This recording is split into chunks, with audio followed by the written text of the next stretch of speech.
Hello friends, welcome to sports allrounder YouTube channel. Kabaddi தான். Yes, Pawan Sehrawat பற்றி பேசலாமா? ஒரு நேர் தான் போட்டிருந்தார். சார், பவன் ஷராவத் இன்டர்வியூ கொடுத்துருக்காரு ஹிந்தியில், கொஞ்சம் டிரான்ஸ்லேட் பண்ணி பேசுங்கன்னு. ஸோ அது அப்படியே நான் தமிழில் டிரான்ஸ்லேட் பண்ணி பேசுகிறேன். என்ன ஒரு இன்டர்வியூவில் என்ன கேட்டாங்க, என்ன பதில் சொன்னேன். என்ன பிறந்தநாள் வேறு அவருக்கு நேற்று. அப்போ தான் அந்த இன்டர்வியூ எடுத்தாங்க. அவர் சுனில் தனேஜான்றவர் தான் எடுத்தார் இன்டர்வியூ. ரொம்ப நல்லா இருந்தது. Long interview. சுருக்கமாக சொல்கிறேன் என்ன பேசுகிறாங்கன்னு.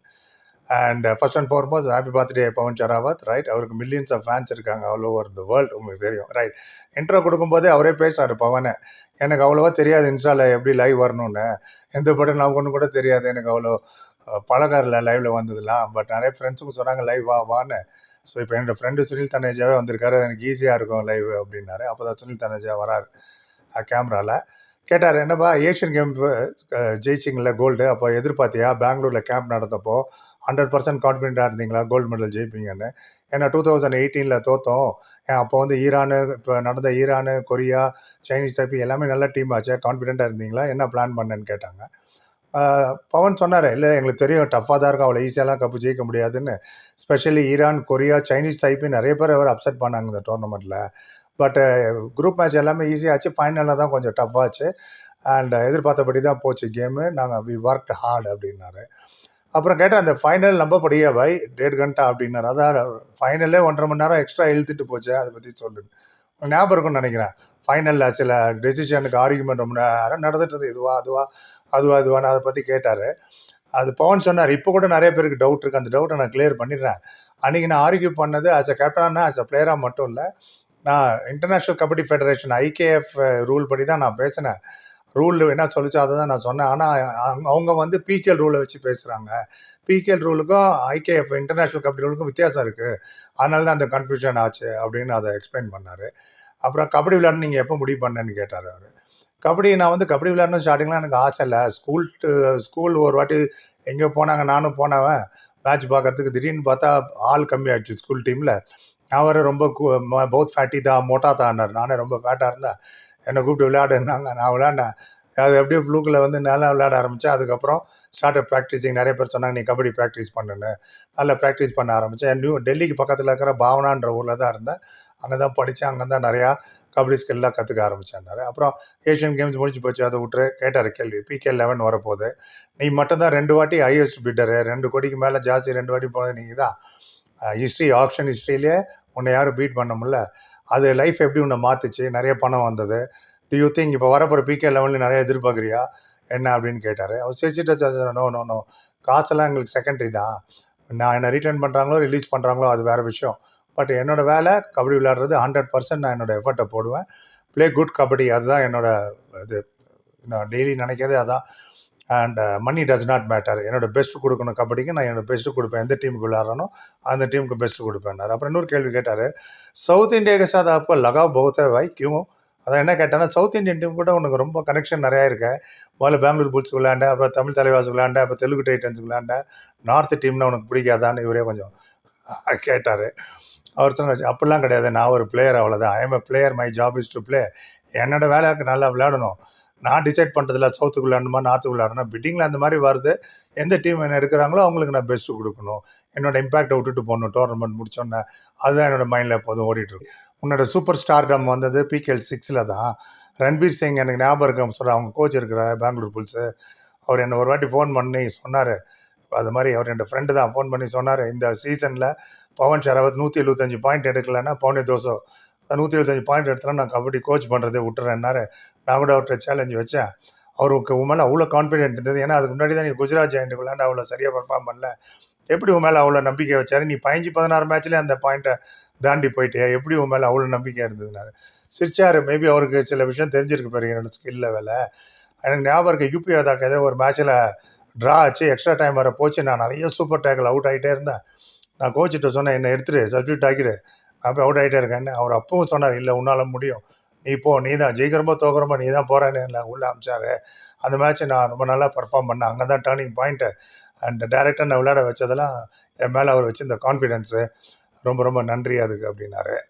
அப்புறம் பிரதீப் நர்வால், அனூப் இவங்களாம் தான் அப்போ ஸ்டாராக இருக்கிற நேரத்தில் PKL 5லேருந்து 6க்கு நடுவில் அப்படி என்ன தான் நீ பண்ண, அவ்வளோ பெரிய பிளேயர் ஆகிட்ட, நீ என்ன காரணம், என்ன அப்படி ஸ்பெஷலாக பண்ணேன்னு கேட்டதுக்கு, எல்லாமே என்னோடய ஹார்ட் ஒர்க்கு தான். சப்போர்ட் ரோல் ரொம்ப முக்கியம். எனக்கு கோச்சஸ் எல்லாம் ரொம்ப நல்லா சப்போர்ட் பண்ணாங்க. அண்ட் கோச் தான் எப்போதும் சொல்லிட்டு இருந்தார், யூ டோன்ட் வரி, நீ விளையாடு, ஐ வில் டேக் கேர், உண்ட மிஸ்டேக்ஸ்லாம் நான் கரெக்ட் பண்ணுறேன்னு சொன்னார். கோச் என் பக்கத்தில் இருந்து என் மேலே அவ்வளோ கான்ஃபிடன்ஸ் வச்சனால தான் என்னால் அந்த அளவுக்கு பர்ஃபார்ம் பண்ண முடிஞ்சுது. I am very thankful to coach, கரெக்டான டேரக்ஷனில் என்னை கூப்பிட்டு போனாருன்னாரு. அப்புறம் இன்னொன்று கேட்டார், நீ எப்போதுமே ஆர்கியூ பண்ணியாம கோச்சுக்கிட்ட, நான் டிஃபென்ஸும் பண்ணுறேன், right corner right cover, left corner right cover பண்ணுறேன்னு சொல்லுவேன், அதை பற்றி சொல்லு அப்படின்னாரு. பவன் சார், ஆமாம் நான் சொல்லுவேன், இன்ஃபேக்ட் முடிஞ்சு பண்ண தெலுங்கு டைட்டன்ஸில் ரைட்டு கவர் டிஃபென்ஸ் வர சில மேட்ச் பண்ணேன். ஏன்னா என்னை பொறுத்தவரை இன்டர்நேஷ்னல் மேட்ச் இந்தியாவுக்கு நீங்கள் விளையாடும் போது எல்லா ரைடருக்கும் கொஞ்சம் கொஞ்சம் டிஃபென்ஸ் தெரிஞ்சே இருக்கணும். ஏன்னா 20 நிமிஷம் 40 நிமிஷம் கேமு, 5 பேர் தான் சப்ஸ்டியூட் வர அலௌடு. நீங்கள் எடுத்தோடனே நீங்கள் சப்ஸ்டியூட்டை யூஸ் பண்ணிட்டீங்கன்னா கடைசியில் என்ன பண்ணுறது? அதனால் ரைடரும் கொஞ்சம் டிஃபென்ஸ் பண்ணால் அது ரொம்ப நல்லா யூஸ்ஃபுல்லாக இருக்கும் மேட்ச் ஜெயிக்கிறதுக்கு. அதுதான் என்னோட தியரி. அதுக்கேற்ற மாதிரி இப்போ பார்த்தீங்கன்னா நரேந்திர கண்டோலா அப்ரிஷியேட் பண்ணார். நரேந்திர கண்டோலா இருக்கட்டும், மோஹித் கோயத்தா இருக்கட்டும், மஸ்லம் நாம்தார், அவங்களும் கூடவே டிஃபென்ஸும் பண்ணுறாங்க. இவங்களாம் தான் ஃப்யூச்சர். எங்களுக்கு அப்புறம் அந்த கபடியோட லெகசியை நடத்த போகிறது இவங்களாம் தான். அவங்களும் டிஃபென்ஸ்லேயே கான்சன்ட்ரேட் பண்ணுறாங்க. ஒவ்வொரு ரைடரும் டிஃபென்ஸில் கண்டிப்பாக கான்சன்ட்ரேட் பண்ணுறது பெட்டர். கொஞ்சமான தெரிஞ்சிருக்கணும் டிஃபென்ஸு. அதை தான் நான் யூட்டிலைஸ் பண்ணேன்னாரு. அப்புறம் சொன்னார், சண்டிகரில் ஒரு மேட்ச் இருக்கும்போது நானும் நரேந்திர கண்டோலாக்கு ஃபோன் பண்ணி சொன்னேன், வா என் கூட வந்து விளையாடுங்க. நானும் அவரும் சேர்ந்து விளையாண்டோம். ஸோ என்னால் முடிஞ்ச அளவுக்கு அடுத்த லெகசியை விட்டு போகிறேன், எல்லா டீமுக்கும் நான் எக்ஸ்பிளைன் பண்ணிகிட்ருக்கேன் அப்படின்னு அதை கொஞ்சம் ஸ்மூத்தாக சொன்னார். அப்போ தான் அவர் கேட்டார், சுனில் தனஜா, ஆக்சுவலாக ஃபுட்பாலில் நெதர்லாண்ட்லேருந்து அதை ஸ்டார்ட் பண்ணாங்க, எல்லோரும் எல்லாம் விளையாடணுன்னு, everyone should know everything, டிஃபெண்டும் பண்ணணும், அப்போ இது அட்டாக்கும் பண்ணணுன்னு. அப்புறம் அது ஹாக்கிக்கு மாறிச்சு, இப்போ கபடிக்கு மாறி வந்துடும் பேருங்க, டிஃபெண்டர் ரைடு எடுக்கிறது, ரைடர் டிஃபெண்ட் எடுக்கிறதுங்கிறாரு. பதில் சொன்னார் பவன் சார், 100% எல்லாரும் அப்படி இருக்கணும்னு நான் சொல்லலை.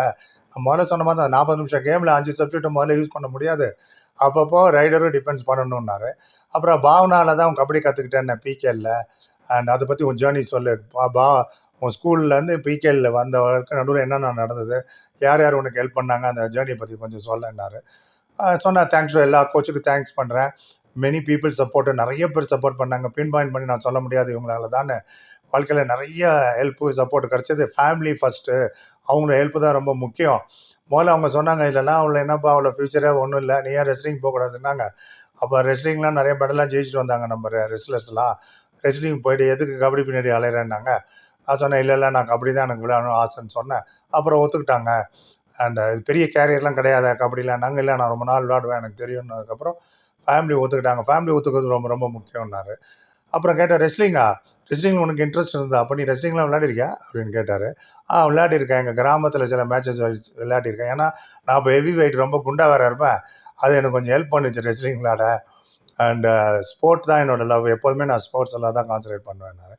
அப்புறம் கேட்டார், அஸ்லம் இனாம்தார், நரேந்திர கண்டோலா, இவங்கெல்லாம் இந்த யங்கர் ஜெனரேஷனு.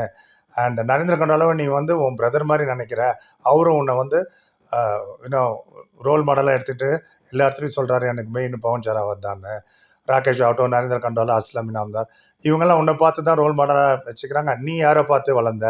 உனக்குன்னு ஒரு ரோல் மாடல் இருந்திருக்குமே, அதை சொல்லு. நீ விளையாண்ட காலத்தில் ஆஹா இவரை பாரி நம்ம விளையாண்டுமே நினச்சது உண்டான்னு சொன்னால் நிறைய பேர் தாங்க. மஞ்சித், அஜய் தாக்கூர் ஆகட்டும், ராகேஷ், அனுப் பாய், இவங்க எல்லாமே என்னோட ரோல் மாடல் தான். எல்லாரையும் பார்த்து அவங்கள ஒரு வாட்டி நான் மீட் பண்ண மாட்டேனான்னு நான் இயங்குனது உண்டு.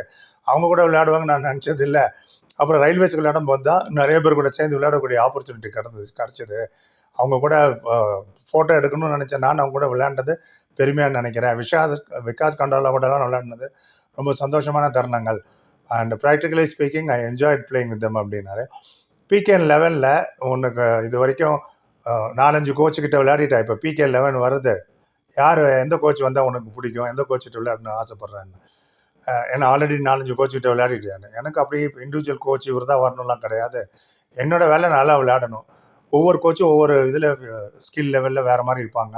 நிறைய விஷயங்கள் ஒவ்வொரு கோச்சுக்கிட்டையும் நான் கற்றுக்குறேன், அதை தான் இம்ப்ளிமெண்ட் பண்ணுறேன்.